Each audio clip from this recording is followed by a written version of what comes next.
Okay, move on. This is where size matters. And it really does. That's me. I shrunk myself down. It's not big pains. It's a little me. I say I looked at the head of hair at that time. What a head of hair I had.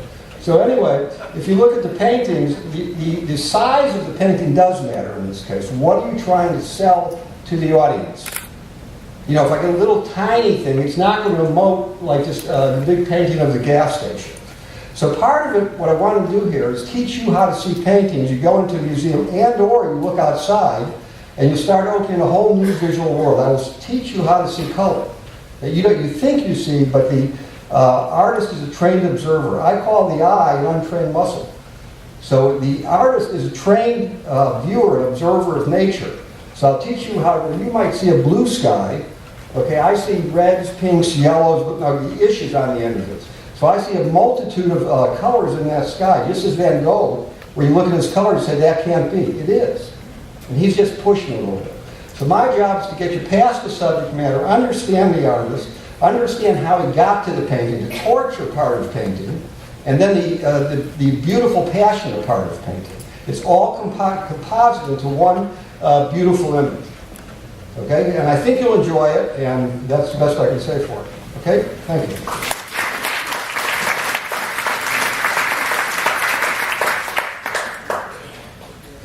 The first class that Kay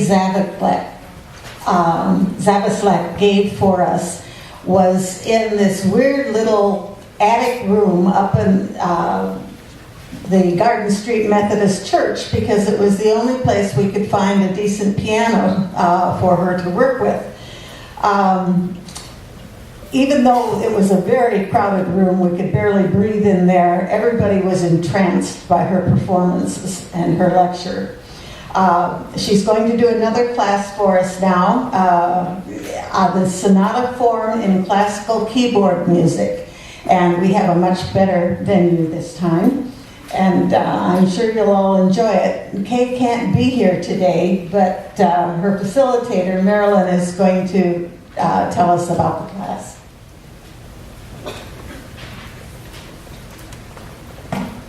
I cannot tell you much about the Sonata form, but I can tell you about Kay as an instructor. So I've sat through, I've been a participant in a couple of classes that she's taught. Kay is, to start with, a very busy person. She's a performing artist. She's an accompanist, probably in great demand. As the catalog says, she's on the faculty of the Western Music Department. She also teaches at Whatcom Community College. Apparently she's enjoying her ALL classes she presents because she has managed to find time to give us at least a one-session class. Kay prepares very, very thoroughly. She has everything laid out, and then she gives you examples either on a screen or by playing things herself, all very clearly explained. And then last time she even gave us a chance to take the things that she'd been teaching and practice to see if we could apply them. Then the class ends with a magnificent performance where she pulls it all together. So she's got a good following already because she does such a terrific job, and she is no longer in the attic room. We're still at Garden Street Methodist Church, which provides us with the best piano around, but it's on the regular floor, so you can get to it.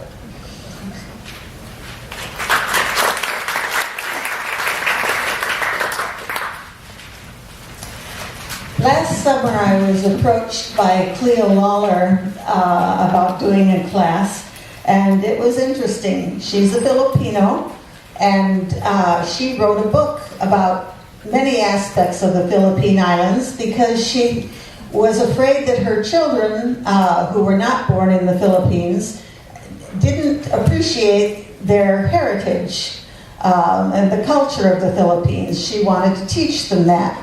And she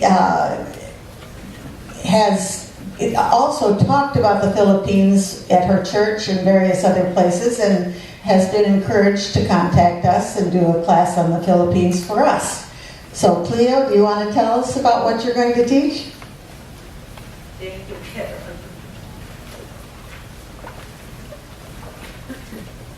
Good day, everybody. I am very happy to be here to share about my native land, the Philippines. I was born there, but I have been in this continent 47 years. from Vancouver, British Columbia to Washington. Okay, this course will tell you, or we will discuss about from the beginning when the Europeans did not cross the Pacific Ocean yet, when there were no GPS, when Asia was not yet crossed by land, by water or by air. Okay, so it's to me it's very, very interesting. I hope you will find it very, very interesting.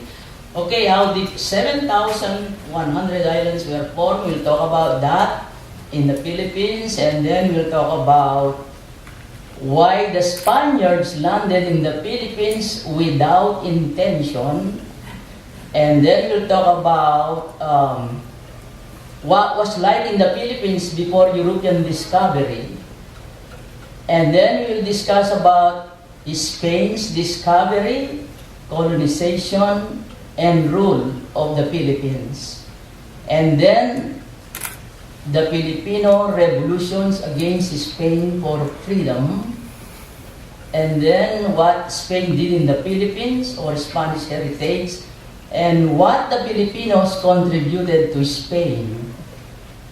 And then the Americans went to the Philippines. Why did they go to the Philippines? How they fight against Spain in the Philippines. In 1898, we'll talk about how the United States defeated Spain in 4 hours. It's there in the book, in 4 hours defeated Spain. And then we'll talk about why the United States decided to retain the Philippines, not abandon after they defeated Spain in the Philippines. And then we'll discuss about why there was Filipino-American War from 1899 to 1901. And then there was also Filipino-American War, fight for freedom. Of course, the Philippines were not independent yet. And then the Commonwealth of the Philippines from the United States and the struggle for independence. And then Japan's invasion in the Philippines and attacked the Philippines by surprise after attacking Hawaii. You know that in history, right? So I find it very interesting. In fact, I wish this course will be turned into a movie. I really, I think it will be more presentable. There will be more people who would like to see it in that case, right? So, well, I hope you will get enrolled in this course, and also the other part of this course will be from the granting of independence in 1946 to 2014, because that's what my book covers. 2014. We will find out the political history or conditions of the Philippines, how it was shaped by, diversified cultural influences from Europe and Asian. So I think that's all I can say. I hope you will enroll in this course, and thank you very much. Thank you.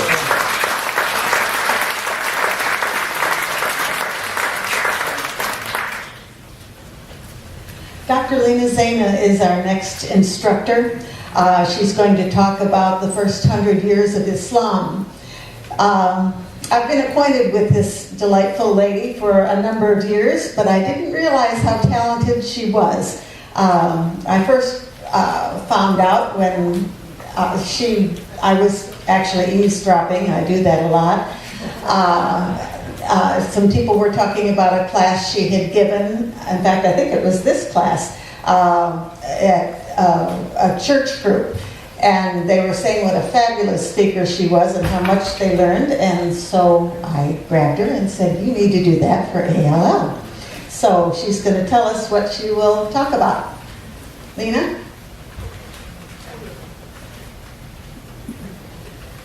Thank you, Carol. Good afternoon, everyone. Am I okay? Yeah, I think so. A little background. I do enjoy history, maybe passed on to me by my father, who was a historian, most likely. And a little background. I am neither Jewish, nor Christian, nor Muslim. I am a member of the Baha'i faith and believe in the divinity and truths of all religions. and that all religions have been revealed in a progressive manner and all deserve to have their history studied and respected. So, my belief in the validity of the world's religions led me to study Islam and to create this introductory course on a timely topic. And I do enjoy teaching this class. You heard right, Carol. You were eavesdropping. Islam has never attracted more attention in Western culture than in recent years. So the class is intended to give a basic introductory understanding of a world religion and to help create a bridge of understanding between cultures and religions. The class will cover the first 100 years of the history of Islam, from 510 to 680. That's not 100 years, so I fudged with the titles because it sounded more sexy. So, as there is much information circulating today on Islam, I believe that this course may appeal to beginners who are interested in the subject.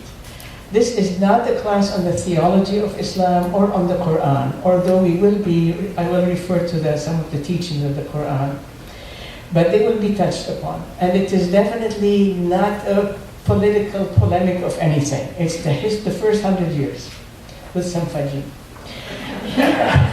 Here are some of the topics we will cover. First, the geographical, social, and cultural background of the origins of Islam. We have to set the stage. Then we'll talk about the early days of the Prophet Muhammad, the messenger of Islam, his followers, and his enemies. The cause and the events of the Hijrah, or the Exodus, from Mecca to Medina. I will try to clarify the role of the Prophet Muhammad first in Mecca, then his role in Medina, which are quite different. The battles before and after the death of Muhammad, and the relationship between Muhammad and the Jewish tribes of Arabia. I do want to touch on that to clarify some misinformation. On the third session, I will explain the schism between the Sunni and the Shia, which you hear a lot about these days, we are still living with this schism, and it is at the heart of many difficulties affecting a large part of the globe. I will use information from the New Testament and from the Baha'i writings to give new information and interpretation on certain aspects of the perpetrators of the schism and on the future of Islam. Towards the end of the class, I would like to give a very brief presentation on the contributions of Islam to civilization. Who knows, this may be a future ALL class. So, in this class, I will use PowerPoint and lots of pictures. The class comes with a reading list as a reference list for those who are interested to continue on their own readings. There will be a handout, there will be a map, and a list of all the characters in this play, so that the story will be easier to follow, that who is who doing what to whom. So I hope this interests you, and I would like to encourage you to sign up for the class. Thank you.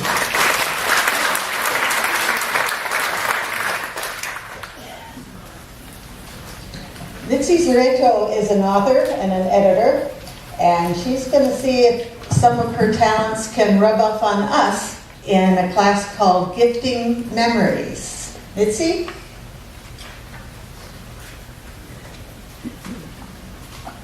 Good, we're at the shorty side here. This is the first class. Can you hear me okay? Okay, this is the first class I've actually got. Hi, you waving? Okay, it might be me. I think I've lost my voice. But as I said, this is the first class I'm down for here at the university's lifelong learning. And normally I teach creative writing. I've taught at universities in the UK. I've done writing workshops in Greece and at literary festivals. So I'm actually usually a taskmaster, but I'm not going to do that for you. I'm going to give you some tools to work with, but I'm not going to crack the whip or anything. Essentially, Gifting Memories is a form of journaling. Probably you all hear about people doing journals. I'm one of those really naughty authors, and I don't sit in a cafe with a beret and write in a journal. I just don't work like that. But journaling is becoming very popular again. And the goal of this class is actually, you're going to be doing a form of journaling, but it's going to be a memory notebook. I'm going to discuss ways in which you can create your memories on a page that you might want to pass down to family members, friends, whatever, just sort of a gift, if you will. You're going to capture memories of your life, and you can do this just for your own enjoyment. As I said, we'll be using different tools and ways to get you inspired about that. One of them will be to look at how other writers have used memory and created stories from that. So I'll have some sort of a reading list for you and hopefully some examples in class that we can discuss. We'll explore prompts, so I hope you bring some paper and pencils. Like I said, we won't have to do any hardcore work, but I would like to give you some prompts that you can take with you and use as a source of inspiration and get those things back into your head that may be distantly buried away. Really, the goal of the class is to help you find a new creative outlet for fun and personal enjoyment. Fun is the operative word here. We'd like to spark your creativity. That's another thing that we hope the class will do. And really explore self-expression through writing. A lot of people are really involved with writing right now, and in the case of this class, you're going to actually work towards a goal, that you'll have something tangible in your hand that you can share with your family, friends, whatever, and basically that's really it. Hopefully we'll have fun. It's only 2 hours out of your life, and I will trust you to do the assignments on your own. You don't have to bring them in, and I'm not going to sit and mark them. So I hope I see you in June. Thanks.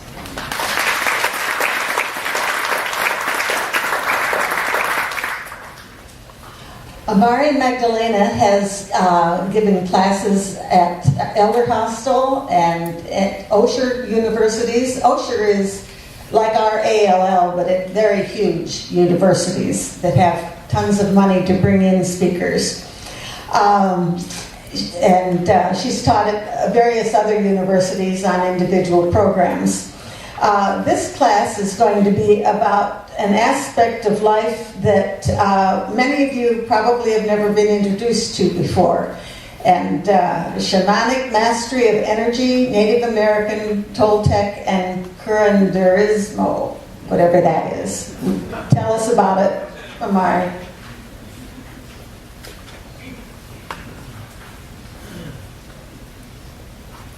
It looks like I'm bringing up the caboose here, so I'll try to be short. Curanderismo is mestizo healing. It's a shamanic tradition in Mexico and some of South America. The definition of a shaman is one who has mastered energy and fire. So we're going to look at the energy aspect and how we can use some of these tools in our life every day. We have energy exchanges every single day, from the moment of birth and the reactions of the people during our birthing process to our present. Some of them are just light energy exchanges, others are more in depth. How many of you have heard of soul retrieval? A few, okay. Soul retrieval is a very popular in sort of the mystic circles way of having a shaman work with you to try to bring back energy, which they call core loss. I guess we're bringing some of the stuff up, so I'm going to let go of this and talk. I think there's another slide before this, aren't we? Yes, okay. We go through life and we have these experiences, as I said. Some of them are light, some of them are not. The description here is more for soul loss, what we call core soul loss. And this happens when we have a very serious injury. I can give you an example. A woman that I worked with had been out of the country, and she was coming back into the country, and she fell coming down the steps and severely injured her arm, and they couldn't do anything about it. She had to catch her next flight. So for 12 hours, she went out of body to cope with the pain that she was experiencing. And so with soul retrieval, my attempt was to go back into that situation and restore what had been separated. So injury, childhood PTSD, people talk a lot about PTSD with warriors. It also happens in childhood for many people.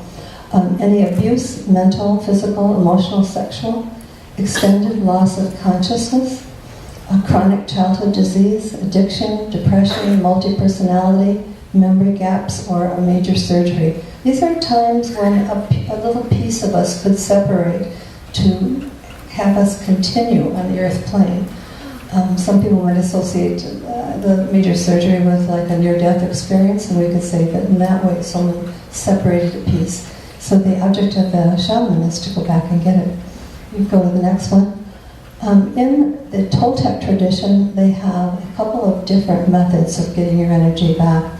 One of them is called recapitulation. And recapitulation is the abstract flight. And that's the fluid method that you travel. You are the driver here, and you travel back in time to a place where there was a negative energy exchange. And then you return the energy you took on, and you take your energy back. The inventory method is used in other ways, and I'll go into that with the class. Native American recapitulation is a tool whereby, let's say that you have a habit, and you would like to work on that habit. You know that you have some prejudice, or you have a habit that's not serving you. Let's say that you have a fear of money. So every night before you go to bed, you bring to mind every single instance that you can bring up of your aversion to money, or what happened with money. And then you do this for 100 days in a row. And at the end of the 100 days, you've gathered this energy of your adverse feelings about money, and then you toss them back into the universe, and hopefully you've spent a lot of time dealing with this, and so you come away in a much better position with money. Traditional shamanic soul retrieval, as I said, there is a shaman. In a traditional setting, the shaman is lying alongside of the person, and you're connected at certain points. And the intention is that the client has given the shaman the permission to go into their memory banks, to go to a place where they had a core soul loss. And so the shaman journeys, goes on a journey. And in the journey, you're shown either the circumstance or the persons that are responsible, and you, the practitioner, bring this energy back and implant it in the person. And I know this is pretty esoteric, and one of my favorite words about this is phantasmagorical. So to take my class, I'm going to ask you to suspend your rational mind and just explore something that's a little different. In curanderismo soul retrieval, the curandera conducts a ceremony in which you yourself go after these soul pieces. And we will do both a recapitulation exercise and a soul retrieval exercise in class. I give a lot of material for your left brain so that I can seduce you to go into your right brain. And then the shamanic gypsy tarot, we will not be doing as a whole class, and it's a tarot reading that gives you a lifetime reading explaining some of the things that happened in your life. And then we go to the next one. So what are the benefits? You become more present and mindful.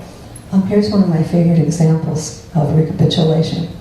Maybe you're not having the best day in your life, and you're out driving, and you're on the highway, and you're really focused, and you want to get someplace, and someone just cuts in front of you and practically cuts you off and causes an accident, and some expletive just escapes your lips because you were not happy with what happened. So we can say this is an opportunity to release the anger you sent to the person, and then let go of whatever they were sending toward you. So you can do this even driving. I will teach you in this class, if you choose to take it, and I hope you do, how to work with that energy. So you handle stressful situations without taking on someone else's energy. I would guarantee you that if you want to do recapitulation, it takes about a year at this point in our lives, you will feel lighter. Things will bounce off of you better. You will have the ability to flow with what life presents. You'll have a restored sense of being and contentment. Releases energies you took on and renews your spirit. We have 4 bodies. We have the physical, the mental, the emotional, and the spiritual body. And even the medical profession is beginning to recognize that when there's spiritual loss, we need to heal that just as much as we need to heal that mental, physical, and emotional. And if we choose to do this, next slide, I hope that it will be coming up roses. So, so I hope to see you then, and thank you very much.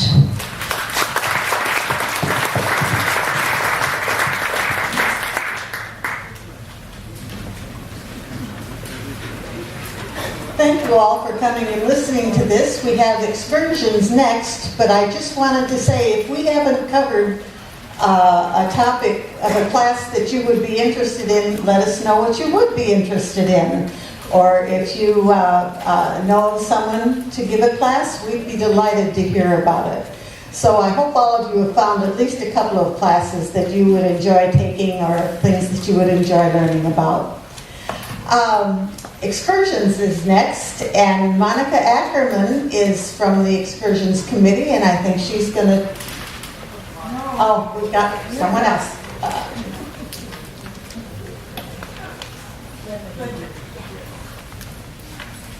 Hello, everyone. Can you hear me back there? Thank you. I am the caboose. I'm Linda McGee. I'm one of the members of the Excursion Committee, and I'm here to tell you about the 2 trips we have planned for the spring. Our bodies aren't going to be traveling far, but our minds are going to be going back in time and to exotic lands and faraway places.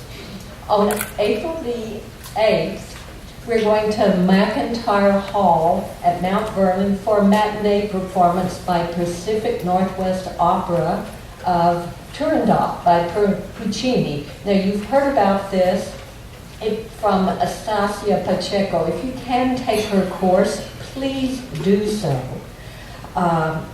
If you can't, don't panic. Please come on the excursion. We'll have materials, and there will be an introductory talk before the production begins.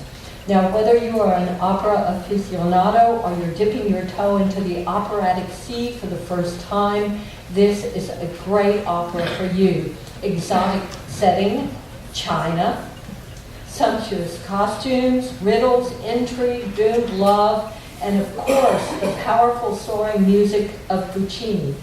All set closely in McIntyre Hall, which is a jewel of a venue. Next slide. Okay, arrivederci to tragedy and hello comedy. On June the 24th, we're off to Vancouver, BC for a matinee performance of Shakespeare's As You Like It. Before the play, we'll be stopping at Granville Island where we can have lunch on our own and enjoy visiting the island's many galleries, art venues, shops, restaurants, and a magnificent enclosed marketplace. After lunch, we'll board the bus to Bard on the Beach for a pre-show discussion, and then in to see the play As You Like It.